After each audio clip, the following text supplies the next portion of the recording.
Coach, we're heading into the final week of your third year here in Rocket City. Tell me a little bit about what this season has shown you about the team and what you've learned this year. Yeah, it's a deep question, a layered question. Every year's different. You and I've talked about that a lot. Every year's kind of got its own unique personality and changes and different types of rewards, different types of challenges, and really that happens year to year. It also happens week to week, and so it's very, very, very much. We've kind of been through this before. 22 was very stable for us from a roster standpoint with just where the organization was. 23, you started to see a little bit of the accelerated rate at which guys were promoted from here, and which is awesome for guys and a testament to our player development department, I feel like. And this year has kind of been a hybrid of those two things. Very, very stable in the first half, and we feel like our record reflected that. And then you get different types of rewards in different ways at different times. And so 22 was a reward from a playoff standpoint and from a standing standpoint that's extremely gratifying. The last 2 years, or specifically this year, very, very stable in the first half, and very, very proud of the way the team competed, the consistency with which they competed, the stability of our pitching staff, the growth on that side, the growth of young position players.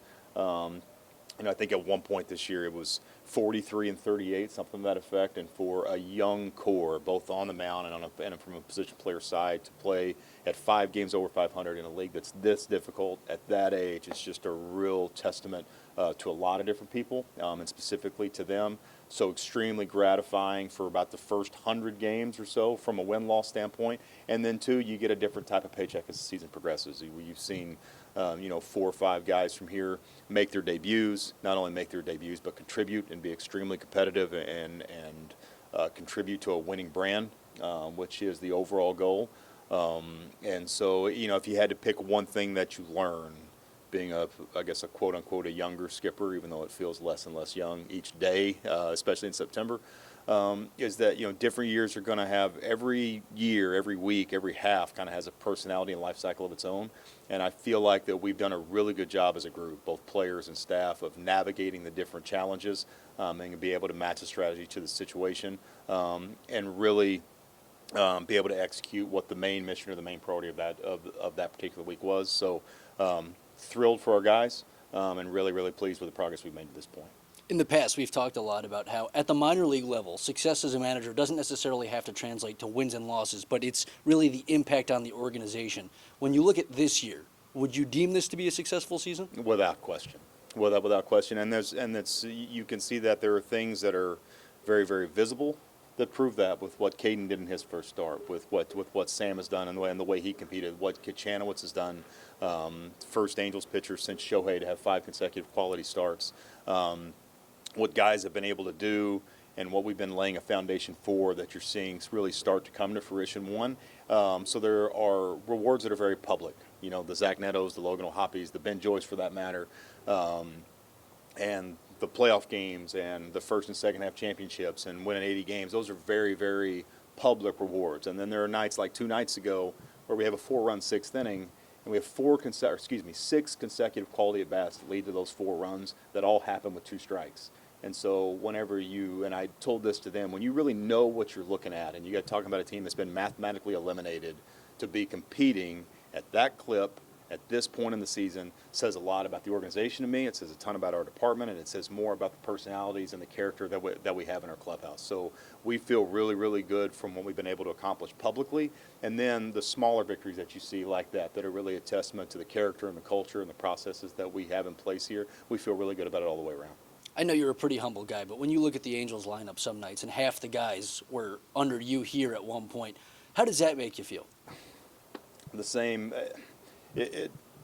Happy for them. That's how it makes you feel. And it's it's Dan and I and Mike and I and Doug and Jimmy have talked about this a lot. If you're in it for the right reason, it's all the same. So it's extremely gratifying. Not any more gratifying than working at Harding University. It just isn't. And sometimes people roll their eyes at that. It's the same thing. It's the same feeling. It's the same emotion. You see guys get rewarded for what they put in, and you see guys start to get what they deserve. It's gratifying to have a part in it. But more than anything else, you're just happy for them. you know, and hopefully you're able to continue to provide for your family, being a part of somebody else's story. Let's take it back to this season. You guys start the second half incredibly hot. I mean, it seemed like nothing could slow you down, and then obviously things started to even off a little bit. Right. What was it that you saw that kind of changed from that incredibly hot start to where we are now? There's a lot of factors, and it's never one thing. It's never one thing. It's a team that from the get-go has thrived on rhythm and consistency, and so whenever you talk about, that's also the period of the season where we had some starts and stops. We had back-to-back days off coming out of July 8th, which I'm not a fan of. I'm not a fan of playing 13 in a row if Ronnie Richardson's listening, or if Mike LaCasa or whoever in New York is listening. I'm not a fan of playing 13 straight.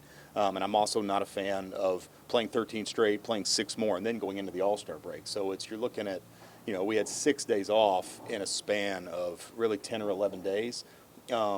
And for whatever reason, from a process standpoint, we stayed really consistent, but it was tough to reestablish a game rhythm coming right out of that. And when those things coincide with some roster moves, and you and I have talked about this too, it doesn't matter how drastic or minor the roster move is.